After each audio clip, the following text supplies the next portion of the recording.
Here we are on a hardwood ridge. Hardwoods like oaks and beeches like their feet dry. Also, these trees tend to hold on to their leaves long after the fall. This allows for the soil underneath them to be aerated. So we have light, fluffy soil, lots of food. This is the landscape you're going to find your deer not only coming to graze for acorns and beech nuts, but also to bed. We're about 2/3 up a hill here, which means the warming air brings the scent from the valley below. You're not skylined on this ridge if you're down just below the ridge line, and it's very crunchy to navigate. So animals who are bedding down here have good vantage point, a good scent input from below, and it's hard to sneak up on them from any direction. So the trees can tell you what you can find underneath them. This would be a larder of food and an ideal shelter place. Of course, we can use these leaves for our tinder bundle. As we go down in elevation, we're looking for the dark patches of green. Those would be the hemlocks that would tell us where the water is. Again, tendencies, 80% of the time or more, hemlocks love their feet wet. This isn't always the case. Here's a hemlock that is growing solitary amongst all of the beech and oak in this well-drained area. So even though this area looks like a great place to put your debris hut, a place to set up your blind for the deer, the turkeys, which it is, there's a hemlock out here kind of in stark contrast, defiantly growing where the textbook would say hemlocks wouldn't belong, which is this well-drained area. If you find 3 to 5 hemlocks and they're creating this pattern that mirrors what looks like the drainage of water on the topography of the landscape, then what you have is an underground spring. More often than not, you'll be able to dig between the roots of those hemlocks, and if you're not harvesting roots, dig deep enough to bring up the water. So you could find a spring across a valley on the other wall of that valley by looking for the dark lines of hemlocks, giving that spring away because they love their feet wet so much. I'm going to scan here for the dark spots, and I see a dark area right in the distance, way out there. There's a hemlock. The dark forest is the hemlock stand. Also in our region, the white pines tend to like their feet dry. Not as starkly as the beech and oaks, but white pines, especially these tall ones here, are a good indicator that you're coming out of the swampy bog areas, or and also that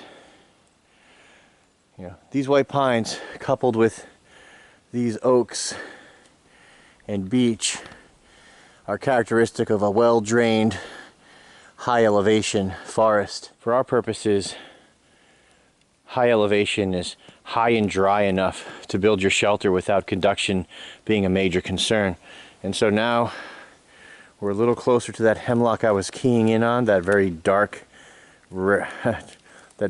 silhouette out there. And I'm noticing now that we can see more dark silhouettes. So we're heading closer to what looks like a thick hemlock stand. We're crossing out of the hardwood and into that nice lush hemlock thicket. Yeah, the hardwoods on the hill, fading almost abruptly into the dark green of these moisture-loving hemlocks. So in this way we use the trees to find our location for shelter building because of the materials, and we also use the trees to find our water source. Let's see where this brings us. Here we have a line of hemlocks, and they're outlining, if you look at the feet of these hemlocks, this wet spot here, which is a slow-moving subterranean kind of rivulet here, and where this tree has fallen, we have water.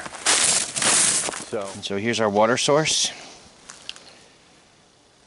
Thanks to this uprooted hemlock tree, and it was shared with us by looking for the dark characteristics of this hemlock forest, which lines this underground flow of water all the way down through. It's all hemlocks here. So we started up on the ridge which was rich in white oaks and beech and red oaks. And as we moved down in elevation, we found a little bit more of the red maples, like their feet wetter, and far less of the white pines. I mean, there's one or two here, but it's mostly hemlocks. And we aimed for the dark spots in the woods as we followed the topography downhill, and those focused us right in on an underground aquifer that popped up here and there with rich in sphagnum moss, which is a great moss to know for your tinder bundle, for bedding, as a sponge, as a bandage. Very useful. And we also have, of course, our life-giving water. So learn to read the trees. They're going to give you a lot of information. If you want to learn more about the skills that we share here at the Maine Primitive Skills School, this is just part of the awareness suite of skills. We haven't even touched on aidless navigation or tracking or any of the other awareness skills like bird language. But reading the trees is a great start. They're available year-round.